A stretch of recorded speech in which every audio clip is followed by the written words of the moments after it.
This is one of the ones I really like. I decided to use this because I tend to pace back and forward whenever I am presenting, if I'm standing up.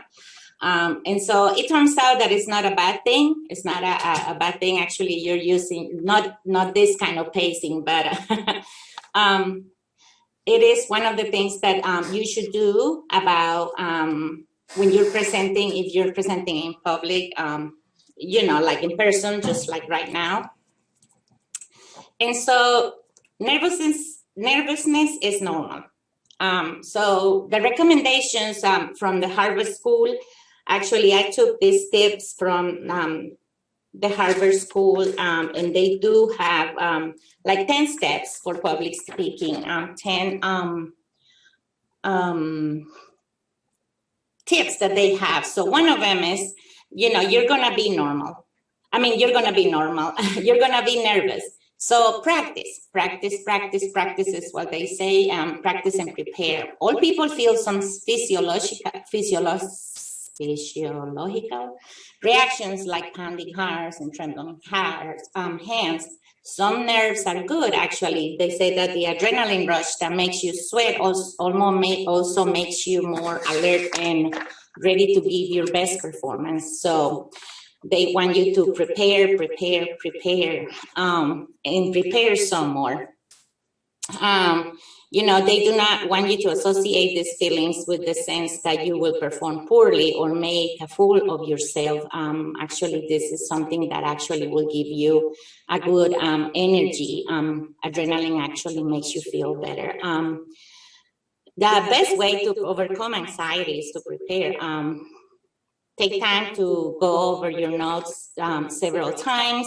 Once you have become comfortable with the material, practice a lot, like videotape yourself or get a friend to critique your performance or do it in front of the mirror. So prepare.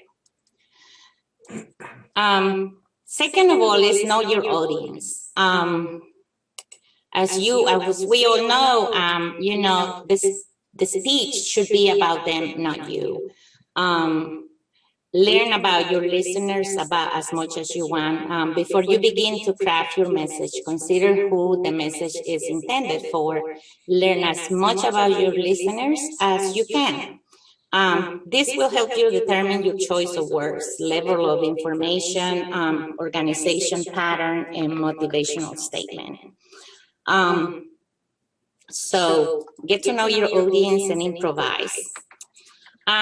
Organize your material in the most effective manner. Certain words and choices of words that you can use can be hurtful, or they can be actually positive in a very positive way. So organize your materials and review your choices, like write down the topic. The general purpose, and specific purpose, and central idea is in main points are like the main thing to actually be able to get together your speech, and make sure to grab the audience attention in the first 30 seconds. There's always a good way, like you can make a joke, you can talk about it, you can like talk about your experience in the morning. If anything happened, like just losing your glasses and couldn't find them this morning, the day of your presentation, that could be one. A good example. Words are powerful, like I was saying. They carry a literal as well as a connotative meaning, because those connotations differ in various parts of the world. It's crucial to know your audience, and this applies very well to us and to our PASOs family that we have actually, we all know that some connotations are different than others in different countries and some things like that. So we need to make sure that we're going to make it presentable, friendly, and that you're not going to use a word that actually means it means something different for other people. For example, like dog. Dog is a neutral word. But mongrel carries a negative connotation, while man's best friend carries a positive one. See what I did there? So it is, there is the three different ways and a good example to use it. And so take time to choose the right word or expression and be sure to pronounce it correctly, which is something that is one of my personal challenges when I do it in English. And nervousness also makes it feel a little bit different when it's in another language. So, you know, watch for feedback and adapt to it. Keep the focus on the audience. Gauge the reactions. Here we go, gauge the reactions, adjust your message, and stay flexible. Vivid language, imagery is memorable. So be sure to use descriptive language, such as color, size, and shape, to create mental images of objects, actions, or ideas. If you guys can see, I chose this, was pretty beautiful. And so I figure, well, that's going to catch somebody's attention for us people that like colorful things. Delivering a canned speech will guarantee that you lose the attention of you know, or the focus even the most devoted listeners. Keep and watch for feedback. So far, is everybody doing okay? Is everybody understanding? Any ideas or any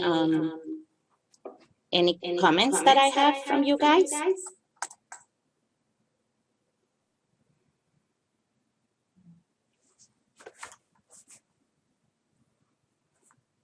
No? Okay. Pay attention to your nonverbal skills. You know, what are some effective nonverbal communication skills? If I can get your feedback of some nonverbal communication skills and the ones that are actually effective, not negative. Can I hear from any of you guys what are some of the effective nonverbal communication skills? I'll say eye contact. Excellent. That's a great one. Perfect. That's very good, Mike. It's one of the most important ones. Anyone else? Body language. Body language is a good one too. That's very good. Body language is very important when we are communicating with others. Anyone else?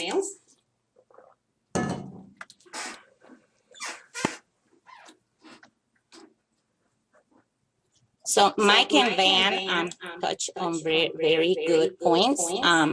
So you have to make sure that you have a proper attire too. If you're coming, you're not gonna be like sloppy or wearing something that's not gonna be, because people are gonna concentrate on the way that you are dressed more than like on the way that you are gonna be speaking. Good posture. That's one. It's hard for me because I tend to hunch a lot. And when you have good posture, one of the tips that I have read about presenting is like you can open your arms in a good, like big cross.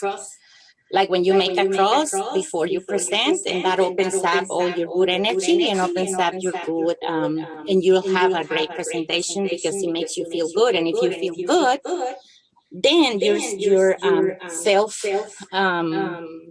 assured that you got a great that you got this, that you can figure this out and you can do it and you'll be fine. Natural gestures is what Van was saying. I tend to rock back and forward, but usually one of the things that actually they tell you to do is to use the space. Use your space where you are. Move with purpose. Move around. Make eye contact. with people, not only with one person, because sometimes have you ever guys have been in a presentation when the speaker concentrates on you, and just because you're not at once, that person is only looking at you, and then it feels uncomfortable because then you're wondering what is this person looking at me for? So trying to make sure that you move around the room in a very like not a fast way, or like very controlled way, with purpose. Use the appropriate eye contact. Use the energy and enthusiasm. Some people can be very bored and very monotonous, and so what you do is you like do their jumping jacks or something to give you some energy in the morning, and like have coffee and open your arms for like 10 minutes, and stand in a position like a star position where they say, which I didn't do this morning, and so I should have done it. So I can actually feel I got this, but I know I got it. Don't worry about it. I'll be okay. So another one is let your personality come through. Be yourself. Don't become a talking head. In any time of communication, you will establish better credibility if your personality shines through. And your audience will trust that what you have to say if they can see you as a real person. So like you tell a joke, or you like use a phrase that you actually use normally. You smile and you have all this, and let your personality come through. Like some people even like have used funny words and stuff to in presenting to make the audience giggle. So use humor. Tell stories and use effective language. Inject a funny anecdote, like I was saying, in your presentation, and you will certainly grab your audience attention. Audiences generally like a personal touch in a speech, a story that you tell. It will provide that. Let your personality come through, and if you're humorous, so tell a story and use effective language. That's one of the good tips for presenting and for public speaking. Don't read unless you have to. Work from an outline, like reading from a script or slide fractures the interpersonal connection. By maintaining eye contact with the audience, you'll keep the focus on yourself and your message. So the recommendations are like, try not to go and make your audience fall asleep because you're reading or you're being monotonous. A brief outline, which we all need, a cheat sheet, can serve to jog your memory and keep you on task. But just sitting there and reading from a piece of paper is something you're gonna lose the audience. Use your hands and voice effectively, like omit nervous gestures. Nonverbal communication carries most of the message. Good delivery does not call attention to itself, but instead conveys the speaker's idea clearly and without distraction.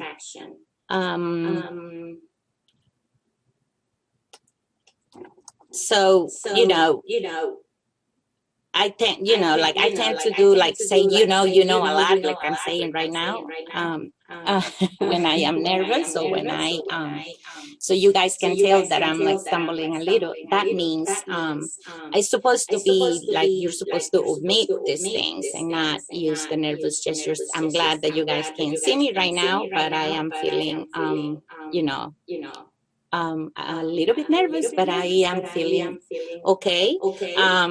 Some of the things is like some people tend to pace back and forward in the same place, or some other signs is like moving your hands in a nervous way. So just be mindful of those things when you're presenting in public, so you don't catch the person's attention on yourself more than the delivery, the message delivery that you guys are well, the message that you're delivering. That will be a better way.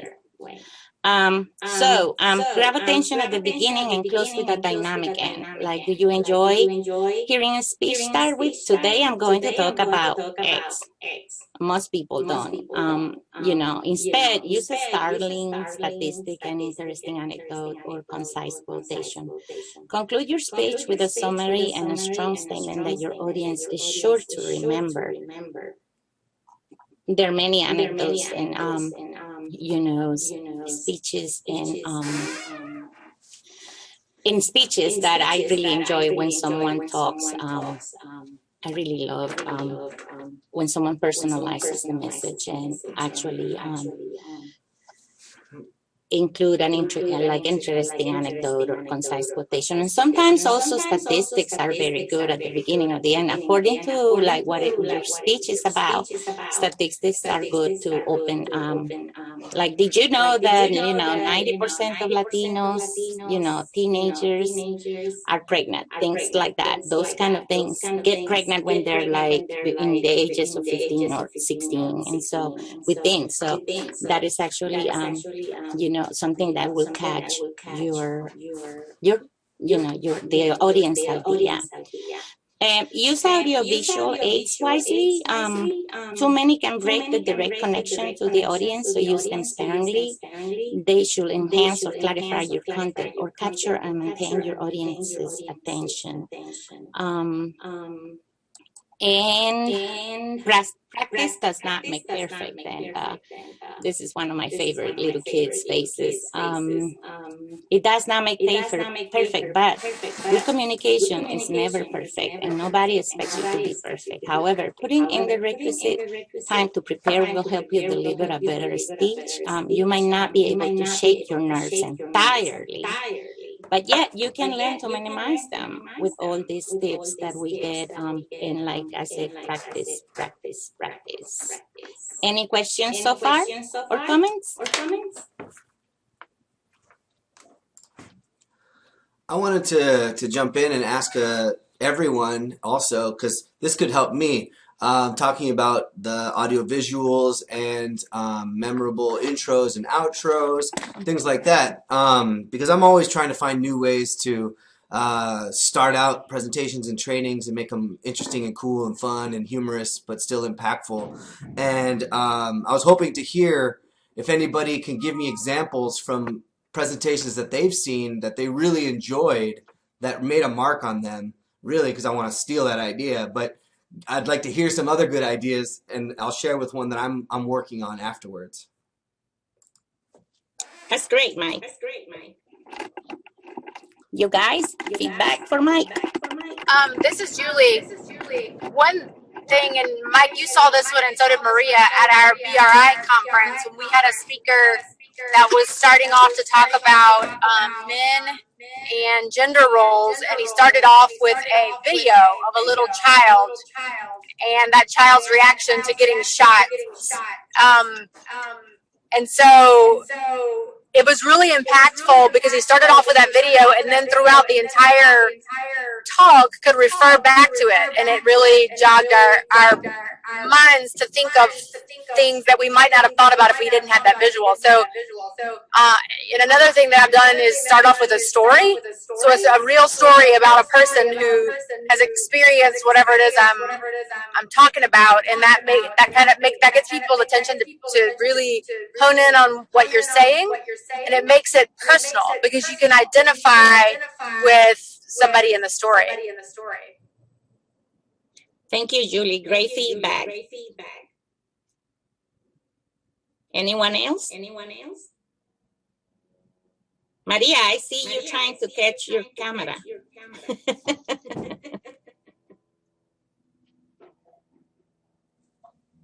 More feedback for Mike? I'll tell you an example of what I'm working on. Maybe that'll help jog anybody's memory. But I'm considering, I'm reading children's books these days because I have little ones, and I want to walk out at one of my trainings coming up soon holding Paddington Bear. Mm-hmm. Right, that little teddy bear with the raincoat and the jacket, and the reason why is because as I've read it, I've learned about him, and I kind of want to get people to help break down the history of Paddington. And I don't know if you guys know, I'm not going to go through my process of questioning the audience right now, but essentially I'm going to ask, who is he? Where's he from? What's he all about? Who do we like him? And all this kind of stuff, right? Essentially, it's going to come down to like, yeah, he's a part of who we are as a society. We've integrated him. We love him. He's lost, but he's shown the way, and he's very endearing and everything. But the thing about Paddington is that people forget the part of his story is that he's actually he came here on a boat from Peru, and that part of his story gets forgotten. And essentially, he's somebody that is navigating and a new culture, and he's being embraced, and he has a lot to offer. And so I'm gonna try and tie that in. I'm still working on it, of course, but that's essentially something that I kind of see as grabbing attention and kind of helping to reframe perspectives around, difference in others and that kind of stuff. So if there's anything, let me know what you think of that, and if there's anything else like that you could think of.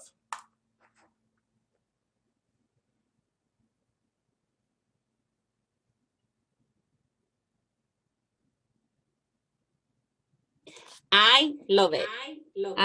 I think it's a great idea, Mike. I am a big fan of children books, and I usually try to read books that are, when my kids were little, I used to do the little ones. I try to go to the library and try to get the books that were not common books. There were books that were like from other cultures, from other places, and so that gives them a big perspective, and it does work with the audience, I think so, because I remember Paddington, but I didn't remember that until you said it, and I'm like, yeah, that's right. He came back from in a boat from Peru, and there are others that are coming from, some others that are like also cultural, like the ones from some places in Africa or African culture, and how other places have like believe in other things. They don't believe in one God, or they don't believe in one, they believe in certain things. And so it helps or then understand or remember. And so that's a great idea. I really love it. I think it's great, and you're going to get a great reaction on that, because Paddington is very well known.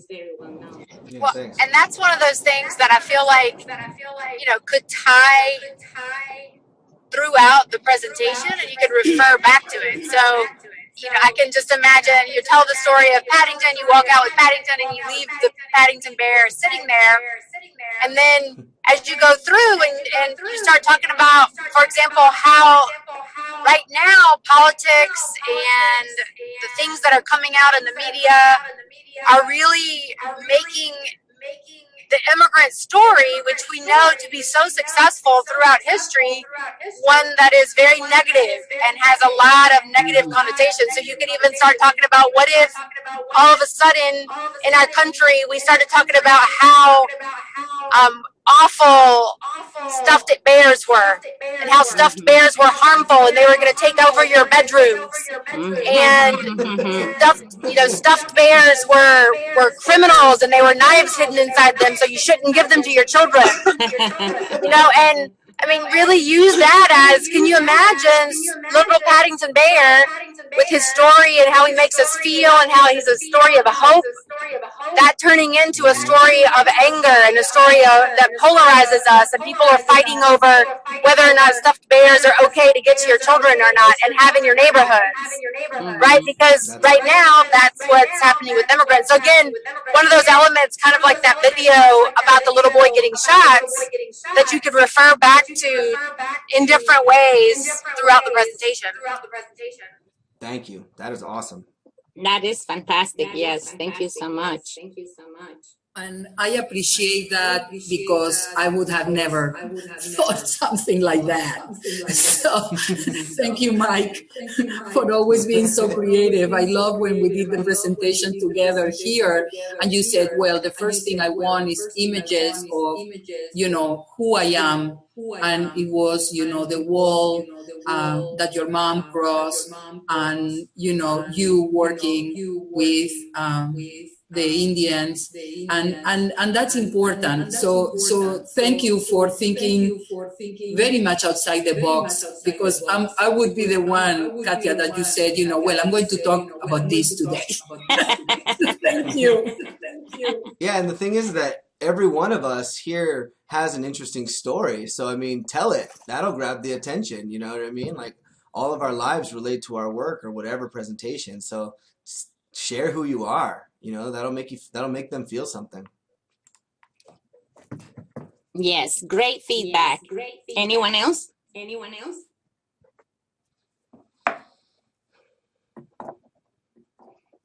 We're heading back to the end of my presentation. Thank you so much for your feedback. And I like to, try to see what you guys got of this presentation. What is this that you're that you guys grasped and got from this presentation? I know it's early in the morning and we're all going one place and the other, and that's why it's called Supervisors. I called it happy hour this morning, and I'm like, well, it's the same, coffee hour. So with Mike, I'm like, happy hour. What was I thinking? So anybody has any comments or any takeaways from this presentation, and I'll be happy to share it with you guys if you need it. Hopefully, you got something from it. I want to share that I did not know that some of the nerves that you get, and I guess those anxieties are actually good for you when you're presenting or when you're talking. And just because sometimes just even sharing in a group can make me feel those nerves. And so I like that I learned that it's good and it's okay, and obviously we all hear all the time that it's normal, but that changes the whole situation for me, because it makes me understand and embrace that those nerves are there to do good things for me during a presentation, in terms of be at attention with what I'm saying and being alert and trying to do my best work. So I like that. I think I can embrace that now. Experience for me. So thank you for doing that. Thank you. I also wanted to say that one of the things I've learned, and I remember I presented with some of you in the past, is I think it was Julie that once told me that really the work that we do in PASOs, we are experts. And I think sometimes I forget that. I forget that perhaps when it comes to community health workers, being that we walk the walk and that we are out there in the trenches, that we are experts. And I think sometimes also trust in ourselves. I love what you've done, Katia. I think it's very good, because even though there are things that we know, like Maria said, we don't know everything. And sometimes, we don't realize. I love what you said also about being ourselves, being yourself. But I think that also remembering that, for the most part, we're going to be talking about subjects that we know. And I love, again, that even though we know, it doesn't mean that we can just go blind. But I like your prepare and practice, practice, practice. Mm-hmm. So thank you. Because I took notes of the main things to keep in mind when I'm going to do something. Mm-hmm. Thanks. Thank you, Jahaira. I think also that it is important to have fun while you are presenting. Be yourself, as you were mentioning, but also have fun in each part of the presentation. Enjoy each moment with the audience. I think this is important, and be yourself. Be yourself, as we were saying. this is something that has been working for me. I have a lot to learn, but when I am presenting or teaching, I'm trying to enjoy with each part of the topic, with the questions, with the answers. That is my personal secret. Thank you, Anna. Yeah, Go ahead, Mike. I'll add to Anna because I've worked alongside her a lot in her public speaking and her teaching, and that element of her enjoying the process really comes out, and you can see it react. You can see the reactions from the audience when you are genuine and authentically, experiencing the moment, even if it is nervous and you can stumble and make mistakes, but as long as you're kind of like real about it, the people respond well, and you can move past, and you don't need to dwell on mistakes or errors that you might feel like you said too many times, or you paused for too long. As long as you smile and kind of roll with it, and kind of make it still an enjoyable time for yourself, and know that you're still doing well, people will respond really well to it. I mean, even I get really nervous, you know what I mean? Like I'm in a band and everything, but like public speaking still makes me nervous. And as long as I know that, hey, I'm doing the best, enjoy this, this is your moment, everybody seems to be there with you. Right. Own it. Own it. I would agree with that, but I think the way that you can get there, so in order to be able to have fun and relax and be yourself, you really have to know what you're talking about. Exactly. So, Anna and Mike, you're able to do that because you have practiced what you are speaking about. You've practiced it and you've gone over it and you reviewed it. And once you're comfortable knowing the actual information, then you can relax and you can get into it, right? So I think that's the other piece, though, to underscore is that if you're reading your slides, if you're reading from a paper, if you're looking at your slides and you don't understand what they're saying, you've lost your audience. So no matter how much fun you can have, people are not trusting that you actually know the information you're talking about. Yeah, sorry, I forgot to mention that part. Anna, I was gonna say Anna prepares like crazy. Like we've gone to Georgia and Greenville, and like I've seen her like getting ready, writing notes, and she stays up until too late. Sometimes she spends too much time. You know what I mean? I'm like, hey, take a little rest. But she really does prepare. Anna's preparation is incredible. She has this long handwritten notes of what she's going to go through, and she doesn't use those the day of the presentation. She's going through them over and over and over again. And my method is to use outlines. You know what I mean? To have the main bullet points, and you can have portions of the outlines on your slides, but make sure that you know how to elaborate on each point without putting it on the slide. So here's the main point, and have maybe a couple examples in mind to talk about from each one. You know what I mean? And once you know that those things will trigger other ideas, then you can be more comfortable with it. But yeah, of course, sorry, I totally forgot to mention the preparation part, which is absolutely important. Absolutely. Yeah, preparation is important. And in practice, the questions that you would like to do to the audience. What is the information that you want to pull out from them? Give them the opportunity to speak, to share their ideas, experiences. It enrich more the presentation, is more fluid, and you will have more opportunities to be able to express what you want to when you are listening what the audience is thinking.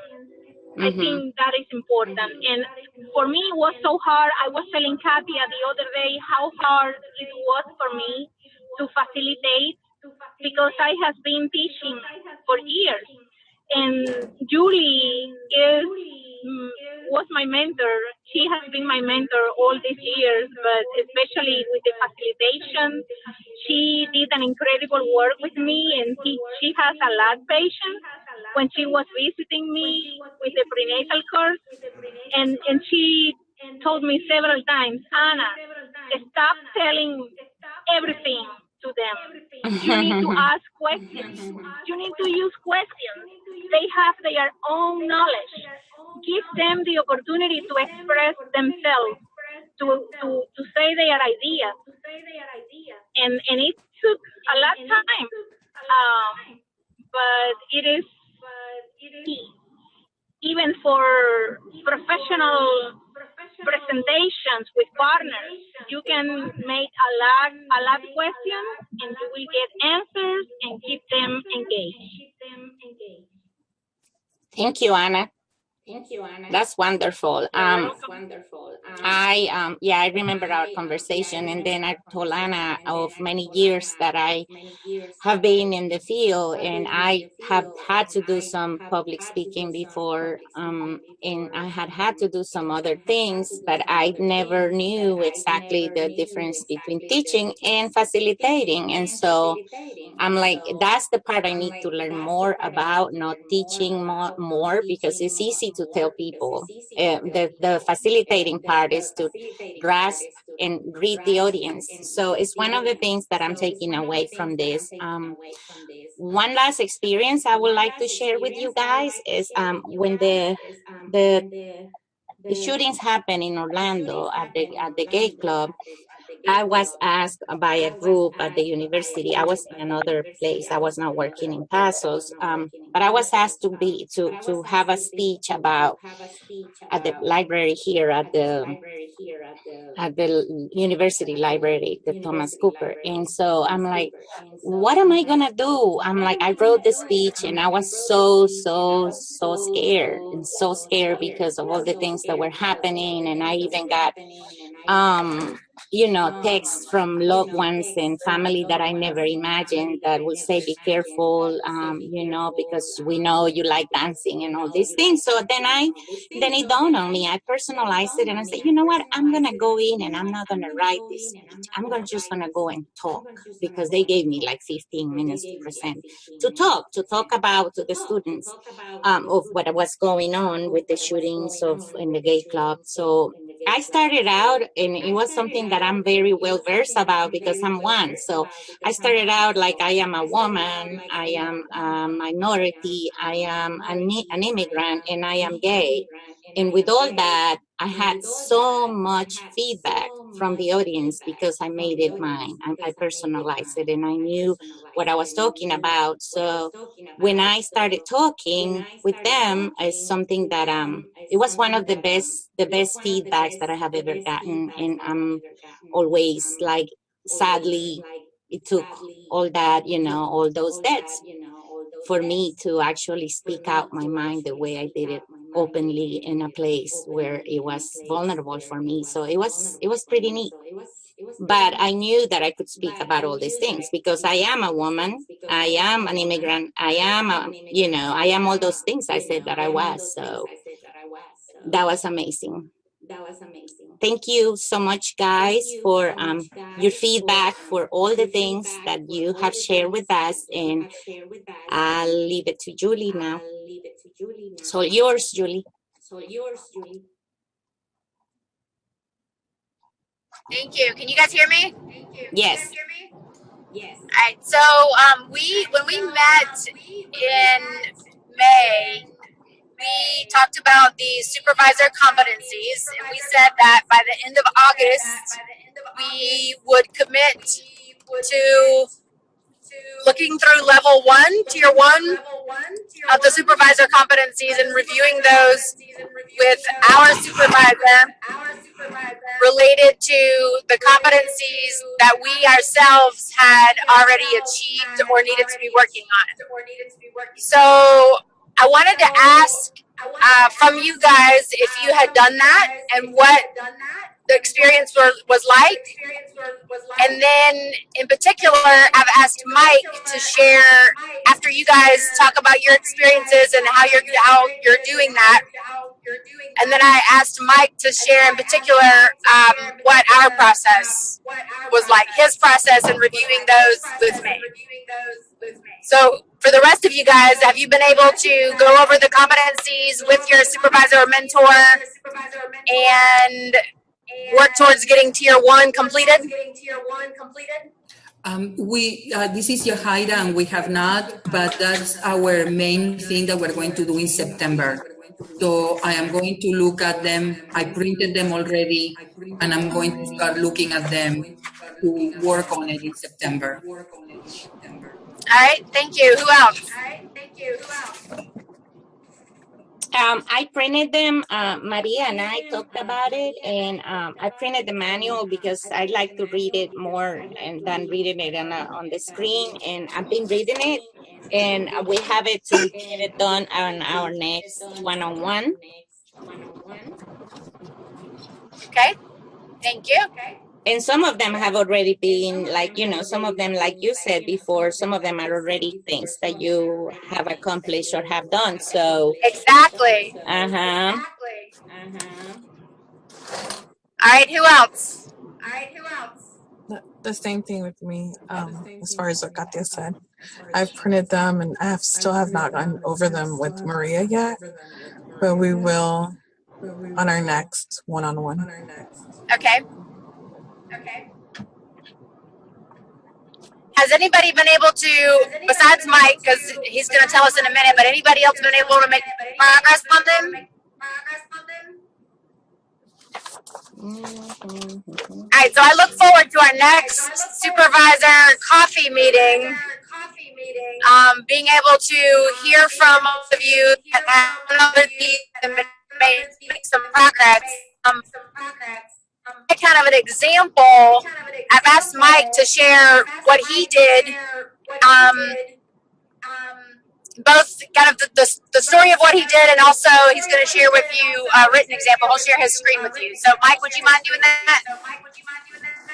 Sure, I can go over the ones that we checked off first, and then show that discuss the ones that I later completed. Mike, you need to. We can't hear you. Oh, sorry. Okay, so what I said was I'm going to go over kind of the way that we checked them off, and then I'll show the ones that I completed later to demonstrate that it's been accomplished. So, here we go. This is the Supervisors Competencies Manual, right? And we've got the Tier 1 checkoff. So during one of Julie and I's one-on-ones, we went down the list, and we kind of talked through each point, and we made sure that she could sign off on certain aspects of building rapport, giving effective feedback, leading a team, delegating tasks, engage in self-care, no policies and procedures, all these things. But there was a couple that we were like, I think that still needs to be done, right? Engage in active listening was one of them. Positive reinforcement, joint problem solving, right? And so I was like, well, I feel like I can think through a situation or come up with an example of when I have done that, and make sure that I look into it and know what the process is for those types of activities, right? So what we did was I drew up a document, and I'll share that with you guys right now.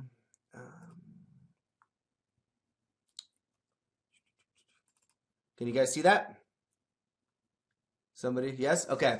So I came up with examples of when I felt like I accomplished a certain task. So for example, active listening is under the build rapport bracket.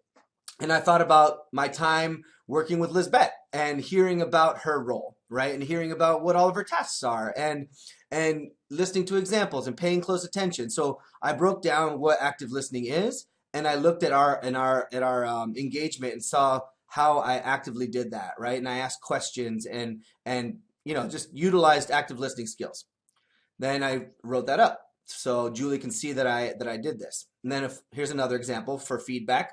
There's like positive reinforcement, right? So talking about the way that we use Feliz Fridays and one-on-ones, and giving like encouragement, on expectations and goal setting and accomplishing goals. So kind of that good job kind of supervisor role, right? But also with a very outlined and structured kind of way of benchmarking this progression, right? So I kind of wrote that out in this example.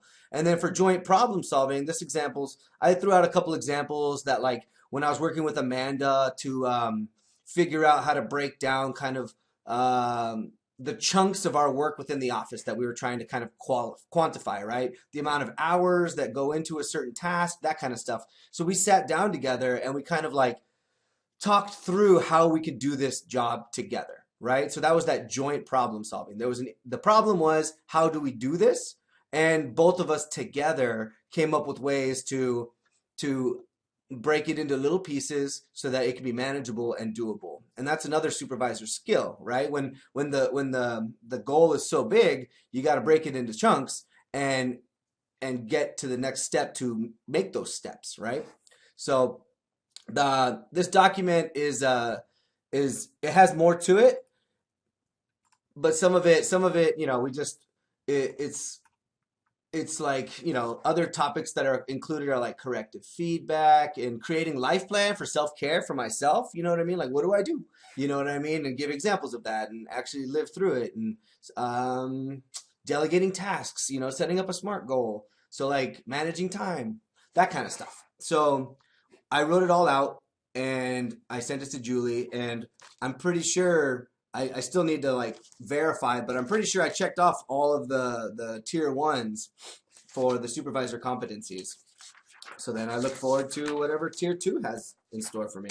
Yeah, thank you, Mike. That's an awesome example, and I appreciate you sharing. And, you know, that first meeting when Mike and I sat down, he came in prepared, having looked over all of the tier 1 competencies, and he said, yeah, I can do this, I can do this, I can do this. And I would ask him examples, like, okay, so tell me about how you do that, and tell me about how you do this. And he was able to just quickly tell me those examples, and that allowed me to sign off on them.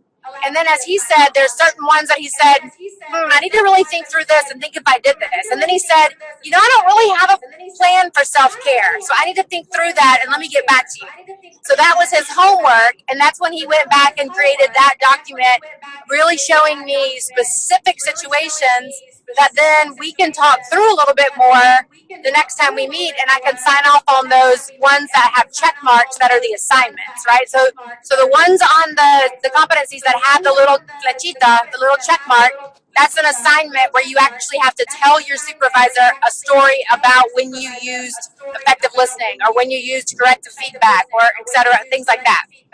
So, you know, my expectation is that in our next supervisor meeting with Mike, I'll be able to check off the rest of the pieces of tier 1, and he'll be our first person graduating from tier 1 to tier 2 on our next Zoom call. So that'll be exciting, and I look forward to all of you guys graduating from tier 1 to tier 2 and then moving through the rest of the competencies. Oh, great. I didn't know exactly what that little flechita was. Like the little... Yeah, so the flechita, the little arrow, are things like that you actually have to prove something in order to be signed off on. So it'll say, like, share with your supervisor a specific example of when you engaged in active listening. And that's why Mike went back and he thought through, okay, let me give a specific example, and he wrote down that paragraph. So he did it in a written way. You could also do it verbally if you wanted to, but it had to be a specific time to demonstrate that skill. Oh, by the way, isn't how to use it in the instructions, right? I just saw it. Yeah, so the instructions for the different activities where the little flechita, the little arrows are, the little check marks, those are all in that manual. Mm-hmm. So thank you, Mike, for sharing and for being our example. Sure. Any questions on that, guys? No. So I just wanted, for example, if there's something then that we need a little bit more extra training, so then it would be to work with our supervisor then on perhaps developing that skill. Yeah, so that first meeting, you can go through and you can say, yeah, okay, so some of the examples are develop an agenda for a meeting. You can talk to Maria and you can say, yeah, I definitely have done that. I definitely have scheduled regular meetings with Supervisee. I definitely have, all the ones that you know that you've done, you just go through and she can sign off. And then there may be some where you say, hey, I really need to work on this, or I need to come up with a specific example, or I'm going to do this with my Supervisee and then I'll get back to you. So that'll be kind of like your homework. And then you come back to Maria the next time and say, okay, now here's some examples of how I've actually done these things, and discuss them with her, and then she can sign off. And if you need extra help, you can get it from her or another source until you feel like you're comfortable with those things in tier 1. And then at that point, you graduate from tier 1. You start working on tier 2, and tier 2, the competencies are the same. They just get a little bit more challenging or a little bit deeper in each tier. Okay, thank you. Any other questions?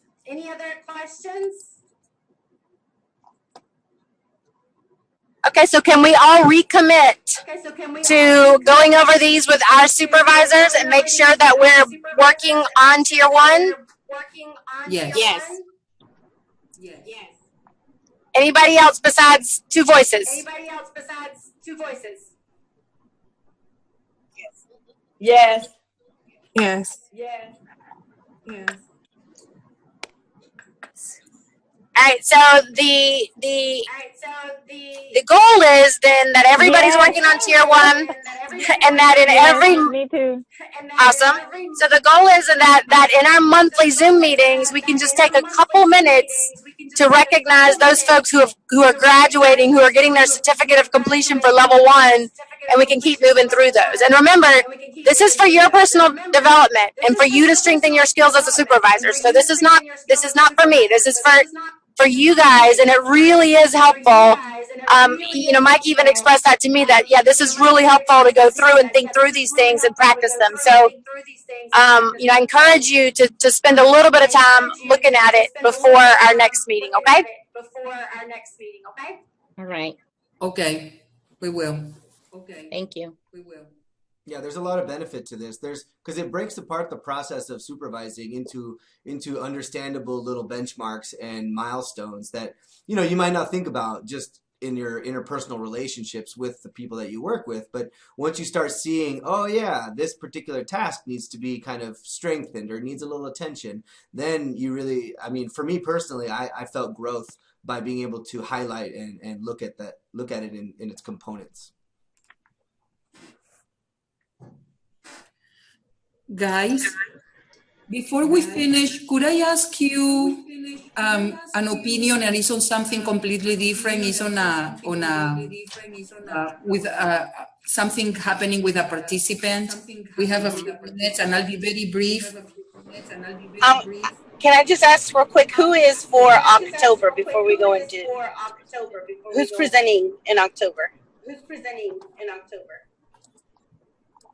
I can find out. I have it on my desktop, the presenting. Supervisors, Kathia, and is the invite, Mike? I think that came from you in terms of the link and everything. So is that like set up as a series, or does the person need to create a new invite with the Zoom and everything? This one worked. I still had to copy it from the main one. I don't know why it wouldn't work for me. Like Mike resent it, and I still haven't gotten it. But this one worked for everybody when I did the reminder.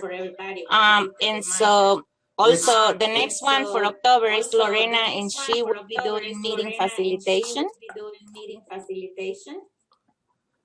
Yeah, and it's set. It's in the calendar with everybody's invited to it for October 3rd at 9. Wednesday, October 3rd. Okay, so maybe we can, I'm not sure if Lorena is still going to be able to do it. I'll check. Well, Virginia, we can talk about that. If not, then we can come back to Van, who is going to be doing, remember we canceled the supervisor's coffee one month. Yeah. So we could come back to Van doing conflict resolution. So we'll figure out for sure who's going to do October. Okay. Okay. Thank you. And Yahaira, you said you had a question for everybody? Well, yes, yesterday I had a call from a gentleman. He has a child from a different country. He has the custody from his parents. His parents sent it from Guatemala, and he's a single man, has this child, and he called us because he doesn't have children, and he wants to care for this kid, and the child is already going to school. He has gone to the doctor. He does have custody of the children, like I said, documents from Guatemala, but I don't know what else to do. He wanted to really support because he doesn't know how to raise an 8-year-old child. We encourage him to go to the low country legal volunteers, perhaps to get that custody like recognized in the United States, but I don't know. I just don't know. It's so different. I don't know what to do. I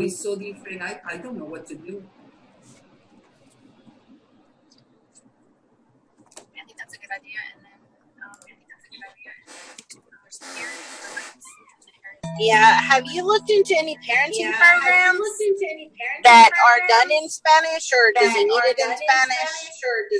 Well, we have PAT here in the area, so that could be something because he's really Yeah, that's willing. definitely something I would see about is the parenting classes, because that's gonna, first of all, like help him understand or like get an idea in terms of how to parent. But then also what's really good about it is, and Mercedes can speak more to this, is that like, you know, he gets to meet other parents and kind of create, you know, friendships and support way as well.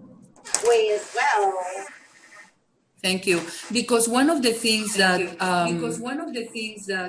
what we have been thinking also is child protective services, but he has custody of the kid. So I'm afraid, you know, because he wants to raise his child.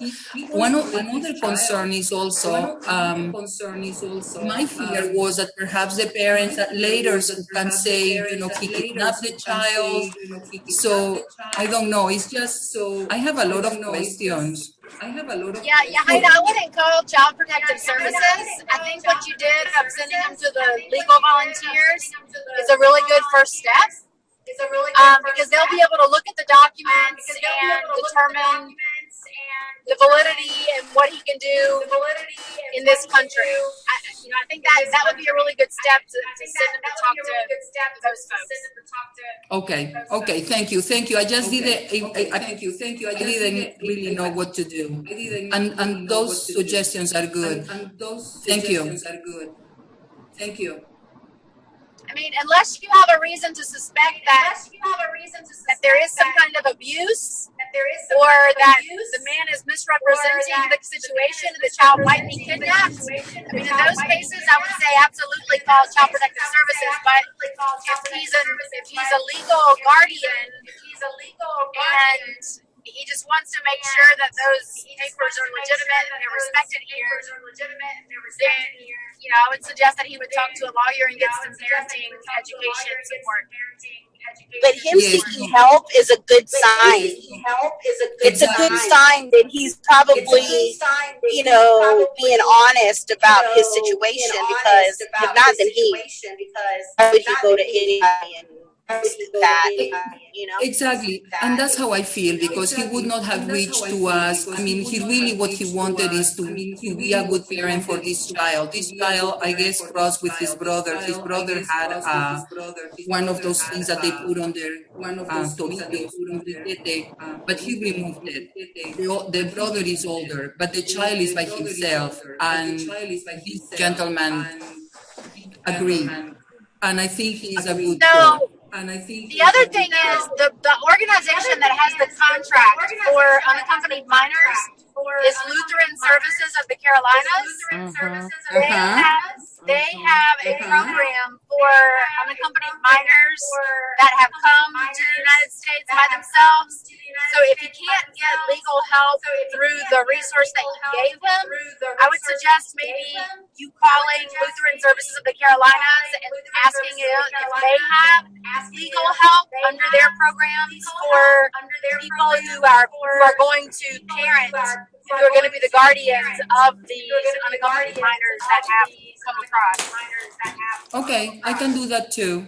And through through what I have learned before, that with Lutheran services, the thing is that the majority of the time they told me when I have done a few meetings with them is that they actually end up sending these children back home. So I don't know if that's going to be something that is going to be, a conflict. Well, what I can do is explore the low country legal volunteers and then the PAT, start with that, and then move forward from there. Thank you, everyone. I wanted to check with you guys because I was at a loss. Yeah, thank you. All right, you guys. Well, thank you, Kathia, for the presentation and the discussion, and to everybody for working on your competencies. And then we'll meet again at the beginning of October. Okay. Sounds good. Thank you, everyone. Bye. Bye, Bye. guys. Good to see you. Thank you, Kathia. You're welcome. Bye, everybody. Bye. Bye, everybody.